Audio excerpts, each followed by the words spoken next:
पहले कर लेते हैं इस वक्त की बड़ी खबर की ओर। बड़ी खबर आपको बताते हैं, तेजस्वी यादव ने आज प्रेस कॉन्फ्रेंस की और इस प्रेस कॉन्फ्रेंस पर सबकी नजर थी कि महागठबंधन में जारी खींचतान पर तेजस्वी यादव आखिर क्या कहेंगे। तो तेजस्वी यादव ने इसका जवाब दिया और उन्होंने कहा कि महागठबंधन में कोई विवाद है ही नहीं। बड़ी खबर आपको बता रहे हैं, तेजस्वी यादव की तरफ से महागठबंधन में जारी विवाद को लेकर कहा गया कि महागठबंधन में किसी तरह का कोई विवाद नहीं है। इसके साथ ही उन्होंने कहा कि महागठबंधन में कल जवाब दूंगा।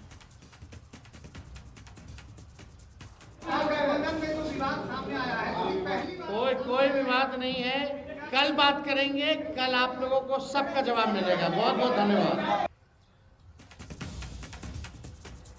वहीं इंडिया गठबंधन में जारी विवाद को लेकर अशोक गहलोत ने भी बड़ा बयान दिया है। अशोक गहलोत ने कहा कि 5-6 सीटों पर ऐसा मुकाबला हो सकता है या ऐसी बातें सामने आ रही हैं, लेकिन इसे पूरे तरीके से नहीं देखा जाना चाहिए। यहां तक कि उन्होंने कहा कि इंडिया अलायंस में सब कुछ ठीक है। 243 सीटें हैं यहाँ पर, 243 सीटें हैं। इतने बड़े महागठबंधन में 5-10 सीटों पर नई बात नहीं। किसी भी प्रदेश में अगर अलायंस होगा तो हो सकता है कुछ सीटों पर आपका ना इस्तेमाल की हो, और जो मीडिया में वो ज्यादा ही आ गया, ऐसा आ गया कि पता नहीं क्या हो गया है। वहीं बिहार कांग्रेस प्रभारी कृष्णा अल्लावरू ने भी महागठबंधन की एकता पर बयान दिया है और कृष्णा अल्लावरू ने कहा कि महागठबंधन के अंदर भी कोई विवाद नहीं है, सब कुछ साथ में मिलकर चुनाव में जाने वाले। फाइट है, बिहार में फाइट है, 243 सीटों पे है, एनडीए के साथ है, बीजेपी और जेडीयू के साथ है। बिहार की जनता के भविष्य के लिए फाइट है, महागठबंधन एकजुट है और बिहार के लोगों के लिए, उनकी समस्याओं के लिए, उनके बच्चों के भविष्य के लिए 243 सीटों पे बीजेपी और जेडीयू के साथ लड़ाई है और इसको हम मजबूती से लड़ेंगे। शुक्रिया। वहीं बीजेपी नेता राम कदम ने महागठबंधन पर जमकर निशाना साधा। उन्होंने कहा कि महागठबंधन में बिल्कुल भी एकजुटता नहीं है, आरजेडी और कांग्रेस के बीच में ही जित जारी है। इसके साथ ही उन्होंने बिहारियों के अपमान का भी मुद्दा उठाया है। क्या कुछ उन्होंने कहा है, आपको दिखाते। बिहार के चुनाव में कांग्रेस दल का और उनके साथी आरजेडी का किस प्रकार से झगड़ा चल रहा है, दोनों दल के नेता कार्यकर्ता एक दूसरे को किस प्रकार से हराने के पीछे पड़े हैं, ये सारा देश देख रहा है। और बिहारी इस बात को कैसे भूल सकता है कि राज ठाकरे उनके लोगों ने बिहारियों को मुंबई महाराष्ट्र में किस तरह से बेरहमी से मारा था, पीड़ित प्रताड़ित किया था।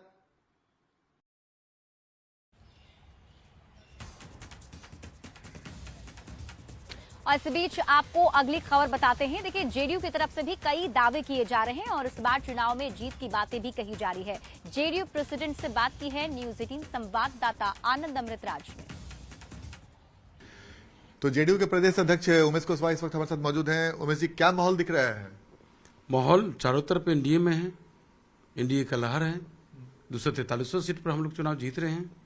एनडीए की तरफ से कौन सी ऐसी बातें हैं जिसे आप जनता के बीच में सबसे प्रमुखता से उठा रहे हैं? हमारे नेता के जो चेहरा, हमारे नेता के काम, हमारी सुशासन, न्याय के साथ विकास, सबका। चुनाव के पहले लोग दावा करते ही इस तरह के आपने देखा ना कि लोकसभा चुनाव में क्या परिणाम आया और विधानसभा के जो उपचुनाव हुआ उसमें क्या परिणाम हुआ। बिहार की जनता मन बना ली है, बिहार की जनता एनडीए के साथ है, चारों तरफ एनडीए का लहर है। उधर पप्पू यादव है, वो नीतीश कुमार को ऑफर देने लगे अभी से चुनाव के पहले ही। क्या ऑफर दे रहे हैं? ये तो मीडिया आपके माध्यम से सुन रहे हैं, देख लीजिए, कोई कुछ बोल रहे। अब हम यही चीज कहना चाहते हैं कि हमारा जो एनडीए घटक दल है पूरी एकजुटता के साथ है। सब लोग, हम लोग एक ही प्लेटफॉर्म पर पूरी मजबूती, हमारे ऊपर से लेकर नीचे तक के जो कार्यकर्ता है एक साथ है। हमारी जो देवकुल जनता है, जो मतदाता मालिक है, वो एनडीए को चाहते हैं, वो एनडीए पर विश्वास है और उनको भरोसा है। जो अभी की सरकार है, ये डबल इंजन की सरकार है, उसको और रफ्तार देने के लिए, न्याय के साथ विकास की और गति देने के लिए सब लोग एकजुट है, चारों तरफ एनडीए के पक्ष में लड़ रहे हैं।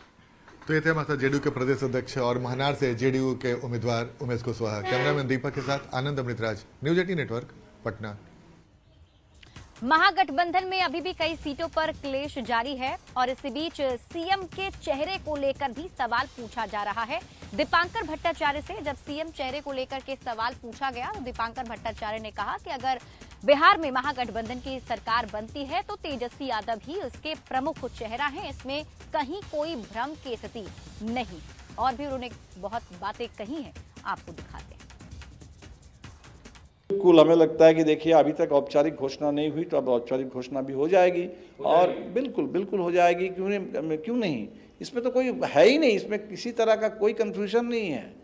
अब एक बात हम बार बार कह रहे थे शुरू से कि इधर औपचारिक घोषणा हो चाहे ना हो, पूरे बिहार को मालूम है कि भाई इंडिया गठबंधन को जैसे ही बहुमत मिलेगा तो तेजस्वी यादव मुख्यमंत्री बनेंगे। और उतना ही सही है कि एनडीए वाले लाख कह दे कि नीतीश कुमार, अब नीतीश कुमार उनके मुख्यमंत्री के नहीं है।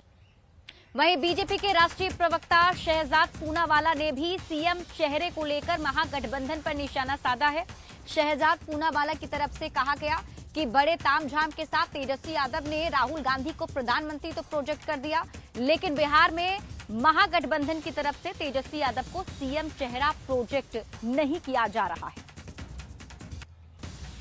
जहां भी कांग्रेस पार्टी अलायंस में होती है वो अलायंस टुकड़े टुकड़े हो जाता है। इसीलिए देखिए ना, बिहार में महागठबंधन बन चुका है।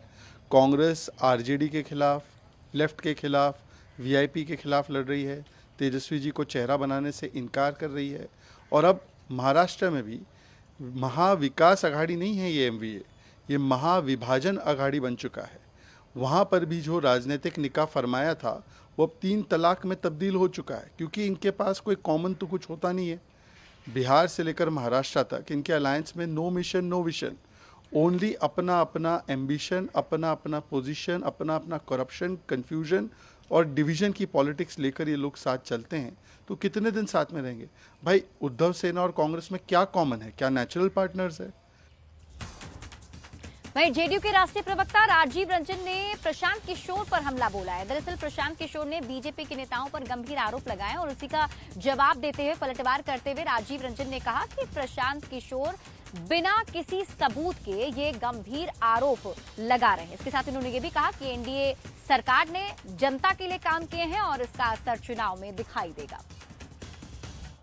देखिए, सबसे पहली बात तो यह है कि चुनाव की पूर्व संध्या पर लगाए गए आरोप जिनकी सत्यता प्रमाणित ही नहीं हो पाने वाली है चुनाव के संपन्न होने तक, प्रशांत किशोर ने सुनियोजित तरीके से ये साजिश रची है।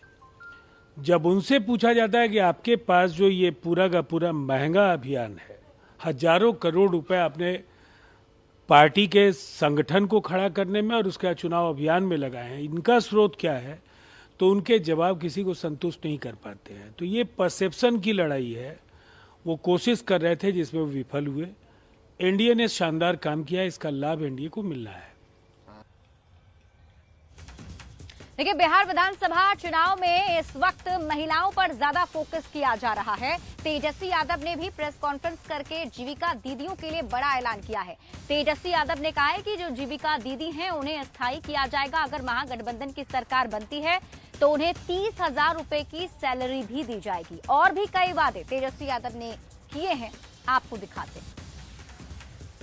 आज हम कह रहे हैं कि जितनी जीविका दीदी, जितनी सीएम दीदियां हैं उनको स्थायी किया जाएगा और 30,000 रुपये प्रतिमाह हमारी सरकार बनने पर उन जीविका सीएम दीदियों को दिया जाएगा। जीविका समूह की दीदियों द्वारा लिए गए लोन के सूद को माफ करा जाएगा।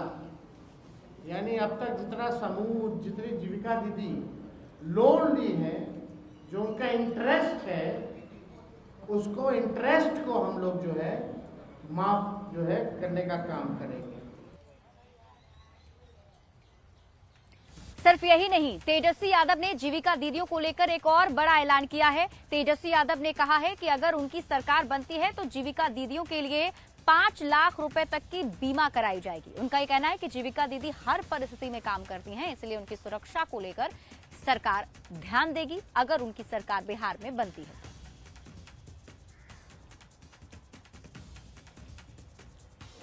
तो 2 वर्ष तक ब्याज मुक्त ऋण दिया जाएगा। जीविका समूह की दीदियों को अन्य सरकारी कार्यों के निष्पादन के लिए प्रति माह 2000 भत्ता जो है वो भी दिया जाएगा। जितना कैडर है, जीविका दीदियों का कैडर है, 5 लाख रुपए तक का बीमा सरकार जो है कराने का काम करेगी।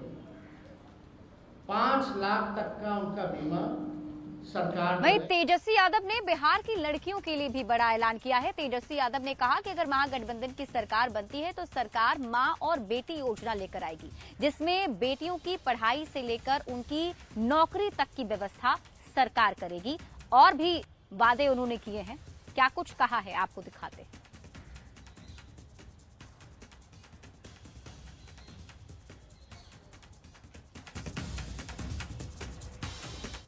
कि बेटी योजना, मां योजना हम लोग लाएंगे।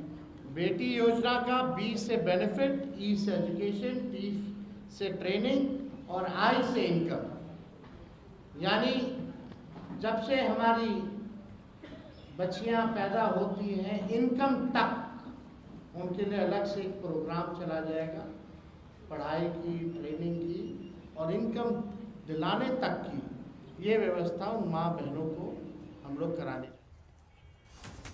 और देखिए, छपरा के मांझी विधानसभा क्षेत्र से निर्दलीय प्रत्याशी हैं राणा प्रताप, जिनका एक वीडियो सोशल मीडिया पर काफी ज्यादा वायरल हो रहा है। निर्दलीय प्रत्याशी को लोग दूध से नहलाते हुए नजर आ रहे हैं और उन्होंने ये दावा किया है कि वो निर्दलीय प्रत्याशी जरूर है, लेकिन ये लड़ाई सिर्फ उनकी व्यक्तिगत लड़ाई नहीं है, बल्कि पूरे समाज की लड़ाई को वो आगे बढ़ा रहे हैं।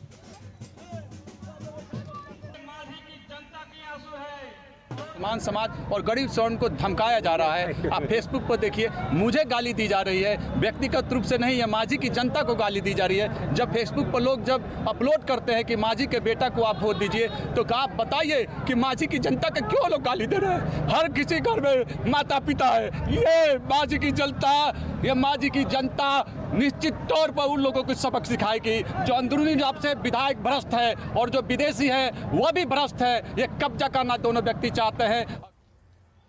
और देखिए, सीएम नीतीश कुमार चुनावी प्रचार में काफी एक्शन में नजर आ रहे हैं और आज मुख्यमंत्री नीतीश कुमार सिवान भी जाने वाले हैं। सिवान में उनकी जनसभा होगी। जानकारी के मुताबिक मुख्यमंत्री नीतीश कुमार सिवान में 2 जनसभा को संबोधित करेंगे और एनडीए प्रत्याशी के पक्ष में वोट की अपील की जाएगी। तो खबर आपको बता रहे हैं सिवान से। सीएम हेलीकॉप्टर से सिवान आएंगे। 2:30 बजे पहली सभा बड़हरिया विधानसभा क्षेत्र के बड़का गांव उच्च विद्यालय के खेल मैदान में करेंगे, जहां वो लोगों से एनडीए उम्मीदवार के लिए मतदान की अपील करेंगे। वहीं दूसरी सभा 2:50 पर रघुनाथपुर विधानसभा क्षेत्र के राजकीय विद्यालय सह इंटर कॉलेज मैदान में करने वाले हैं। एकदम जोरों तोड़ से है और माननीय मुख्यमंत्री जी बिहार का आज 2 बजे राजपुर मैदान में प्रखंड रघुनाथपुर में आएंगे।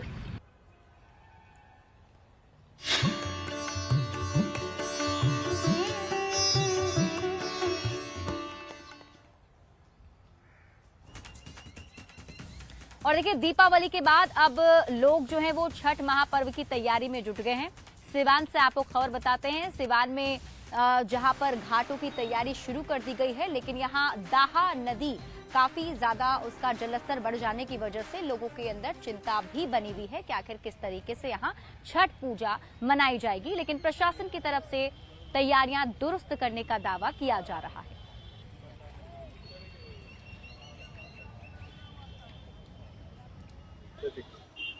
लोक आस्था का महापर्व छठ अब कुछ ही दिन बचा है। इस वक्त मेरी मौजूदगी शहर के ऐतिहासिक पुलवा घाट पर है, जहां अचानक नदी में तेज बहाव हो गया है। पानी अचानक बढ़ गया। ऐसे में अब छठ व्रती को पूजा अर्चना करने में उनकी चिंता सताने लगी है कि आखिर वो लोग अब छठ कैसे करेंगे। यह तस्वीर आप देख सकते हैं शहर के ऐतिहासिक पुलवा घाट की है, जहां पर सरस्वती माँ की कई सरस्वती माँ डूब चुकी है। आप देख सकते हैं यह तस्वीर सिवान शहर के ऐतिहासिक पुलवा घाट की है, जहां पे लोग आ रहे हैं और साफ सफाई भी कर रहे हैं, अपने माँ को रंगाई पुताई भी कर रहे हैं। क्या कहेंगे, क्या परेशानी है? जी देखिए, यहाँ पे तो पानी बढ़ जाने से बहुत दिक्कत हो गया है, जगह का बहुत कमी हो गया है। छठ घाट में पूरा पानी घुस गया है, यहाँ पे बहुत भीड़ होता है। सिवान का सबसे फेमस छठ घाट है ये, तो उसके कारण भीड़ के कारण लोग को बहुत इस बार दिक्कत होने वाला है। अचानक पानी बढ़ गया है। पानी बढ़ जाने से भीड़ बहुत ज्यादा होती है और भीड़ बढ़ जाने से कारण यहाँ पे बहुत मतलब सिस्टम मतलब बदहाल हो जाता है। लेकिन पानी आ जाने से अब लोगों की दिक्कत हो जाएगी कि कम संख्या में लोग आ पाएंगे। छठ घाट उधर थी तो भीड़ और ज्यादा बढ़ेगी और व्यवस्था फैलेगी, तो थोड़ा प्रशासन को देखना चाहिए कैसे क्या कर सकते। शहर का ऐतिहासिक पुलवा घाट है, जहाँ दहा नदी उफान पे है, तेज बहाव है। ऐसे में जो सिवान के लोग हैं, जो सिवान के छठ व्रती हैं, उन्हें चिंता सताने लगी है कि आखिर वो पूजा अर्चना कैसे करेंगे। ठीक इसके बगल में कई सरस्वती माँ है जहाँ पूजा अर्चना किया जा सकता है, लेकिन न्यूज 18 जिला प्रशासन से अपील करता है कि वो इस घाट को समय से बैरिकेड कर दिया जाए, ताकि किसी भी छठ व्रती को किसी प्रकार की पूजा अर्चना करने में असुविधा न हो। तो वही छठ व्रती से अपील है कि वो सावधानी पूर्वक नदी में तेज बहाव को देखते हुए सावधानी पूर्वक छठ माँ का पूजा अर्चना करे। मृत्युंजय सिंह, न्यूज 18 सिवान। महापर्व छठ को लेकर रेलवे स्टेशन पर काफी ज्यादा भीड़ दिख रही है। कटिहार जंक्शन पर भी लोगों की आवाजाही काफी ज्यादा बढ़ गई है। ऐसे में तैयारियां वहां पर जोर शोर से की गई हैं ताकि क्राउड मैनेजमेंट सही तरीके से की जाए। क्या व्यवस्था रेलवे स्टेशन पर फिलहाल की गई है, बता रहे हैं न्यूज 18 संवाददाता सुब्रत गुहा।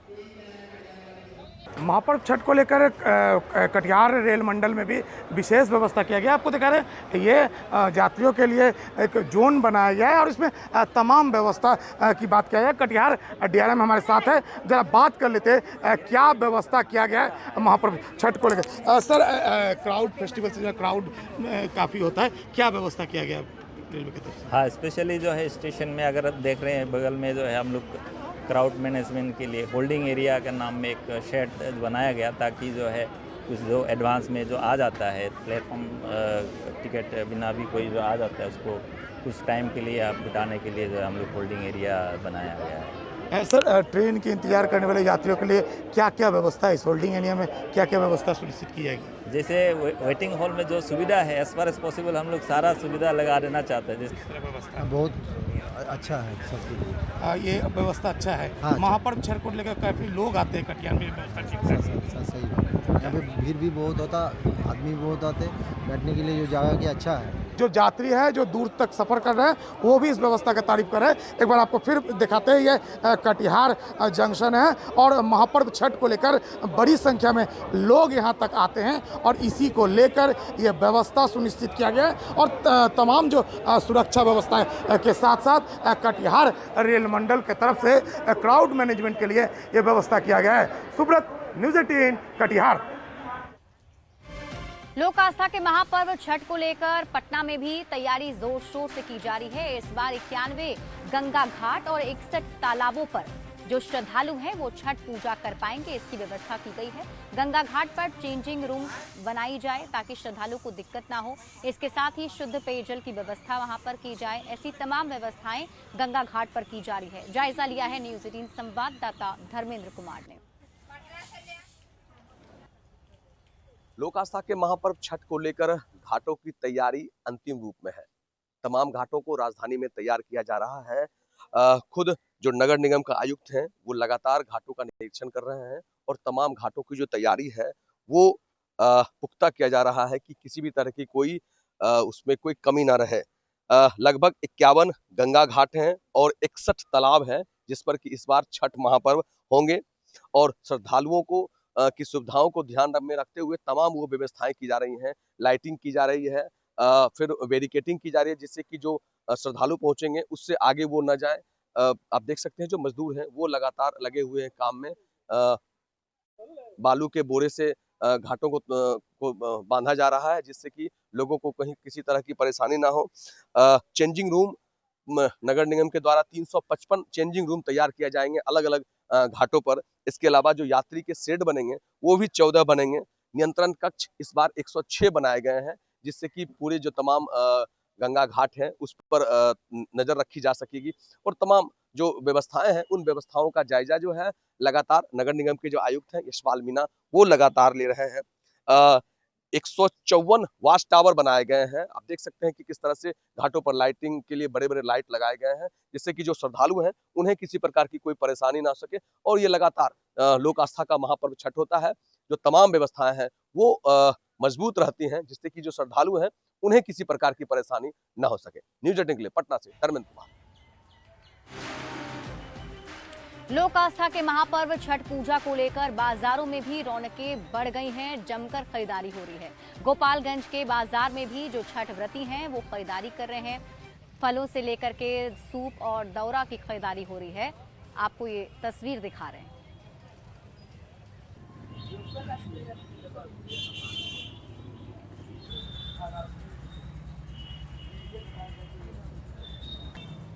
आस्था के महापर्व छठ पूजा को लेकर अब कुछ ही दिन रह गए हैं। 25 अक्टूबर को नहाए खाए के साथ इस महापर्व की शुरुआत हो रही है, लेकिन बाज़ारों में आज से ही रौनक देखने को मिल रही है। बाज़ार में इस वक्त बड़ी मात्रा में अनानास पश्चिम बंगाल से पहुंची हुई है। ये अनानास की तस्वीर है और ये गोपालगंज के थाना चौक के पास फल मंडी की तस्वीर है। यहाँ पर बड़ी मात्रा में अनानास मंगाए गए हैं जो पश्चिम बंगाल से मंगाए गए हैं और इसे यहाँ से अब ग्रामीण इलाकों के छठ बाजार में भेजा जाएगा।